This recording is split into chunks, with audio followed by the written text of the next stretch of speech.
Buenas tardes, soy el docente en línea César Augusto Flores Barrientos de la Universidad Abierta y a Distancia de México. Nos encontramos en la asignatura de Fundamentos de Investigación y el día de hoy hablaremos de la recopilación de datos.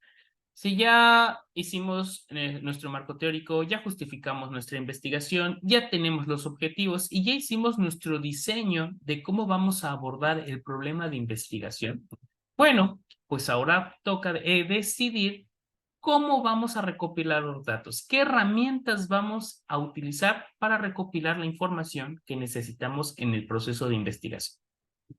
Muy bien, dentro de los procesos de recopilación de datos, recuerden que se encuentra dentro del proceso de diseño y consiste en determinar la estrategia e instrumentos que se utilizarán para recolectar la información necesaria para alcanzar el objetivo de la investigación. La información se puede obtener de fuentes primarias o secundarias. Y aquí es muy importante hacer la distinción. Las fuentes primarias es cuando estudiamos directamente al fenómeno. Supongamos que queremos estudiar lo que hablamos en las videocápsulas anteriores sobre el número de consumo de tabaco y las enfermedades pulmonares, pues una fuente primaria serían esos pacientes que tienen alguna enfermedad pulmonar y que además son fumadores. ¿Sí? Y hacer un estudio con ellos, obtener información directamente de ellos. Eso es una fuente primaria. Una fuente secundaria. Yo no pertenezco a un hospital, no tengo posibilidades de estudiar a los pacientes, pero sí hay información en distintas organizaciones gubernamentales, se encuentran los datos estadísticos publicados y entonces utilizo esos datos para poder hacer mi investigación, ¿sí? Entonces ahí estoy usando datos de otras fuentes. No estoy tomando yo directamente los datos del fenómeno.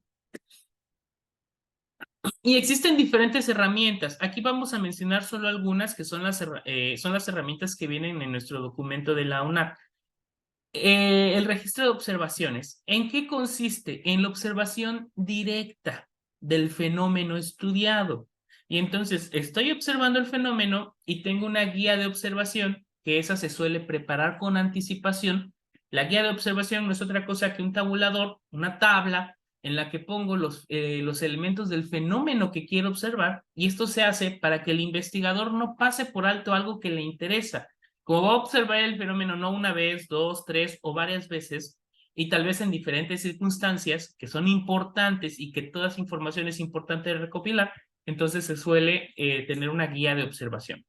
Actualmente muchos investigadores prefieren hacer grabación del fenómeno. De esta forma no pierden la información y si algo se les escapa a la observación directa, pueden revisar las grabaciones y tener mayor información. Se pueden grabar en videos, se puede grabar en audio o se puede escribir el fenómeno, lo que estamos observando. Existen dos tipos de registros de observación, la participante y la no participante.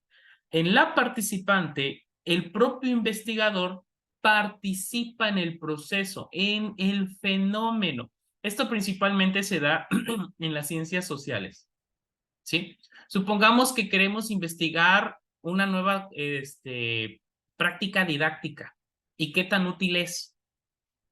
Si yo participo como el profesor que va a implementar la práctica didáctica, entonces es un registro de observación participativa.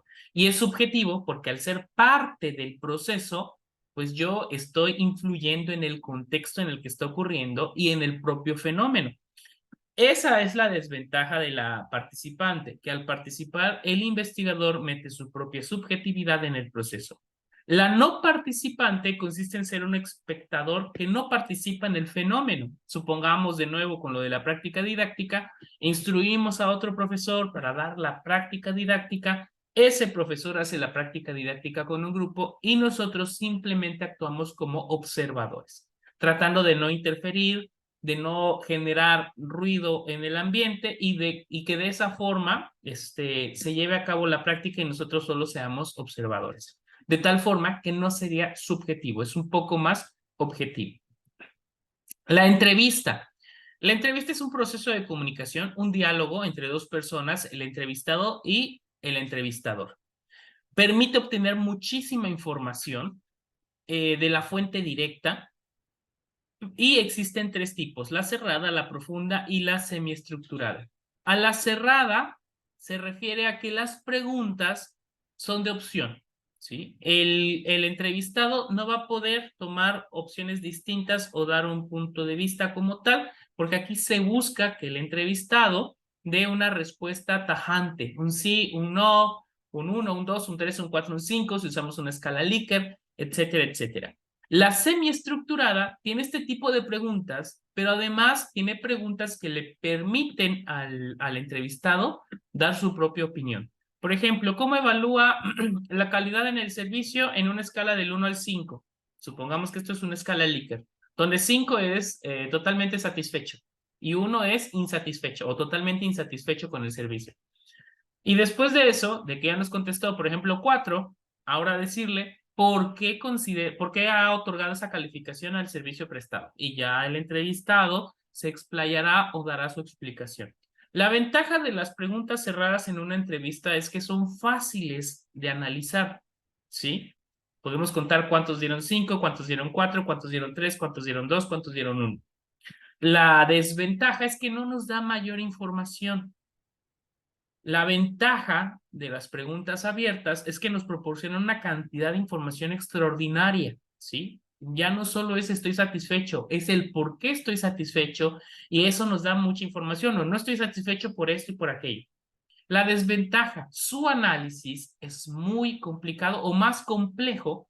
¿Por qué? Porque aquí tenemos que usar unidades de análisis, porque no todas las personas nos van a contestar con las mismas palabras o con las mismas estructuras gramaticales. Y entonces tendremos que hacer un análisis profundo. También existe la entrevista profunda, es aquella que no está tan estructurada. Hay algunas preguntas, son abiertas, pero el investigador tiene la posibilidad de hacer más preguntas dependiendo cómo va ocurriendo este diálogo. Preguntas que no estaban consideradas en el texto, pero que se pueden ir realizando para obtener mayor información. El cuestionario consiste en diseñar un formulario escrito de preguntas o ítems abiertos o cerrados, ¿sí? Aquí hacemos preguntas que pueden ser abiertas o pueden ser cerradas o pueden ser en escala Likert. El cuestionario es hacer eso, diseñar ese formulario. Cuando el cuestionario lo aplicamos a distintas personas, deja de ser cuestionario y se vuelve una encuesta. Consiste en la aplicación de cuestionarios a un grupo determinado de personas. Permite obtener datos estadísticos cuando las preguntas son cuantitativas, se pueden contar, los cuales, si la muestra es representativa, se pueden extrapolar a la población. Muy bien, les dejo la referencia de la cita que hemos puesto en esta diapositiva para nuestra videocápsula y nos vemos en la siguiente videocápsula. Muchas gracias por el tiempo.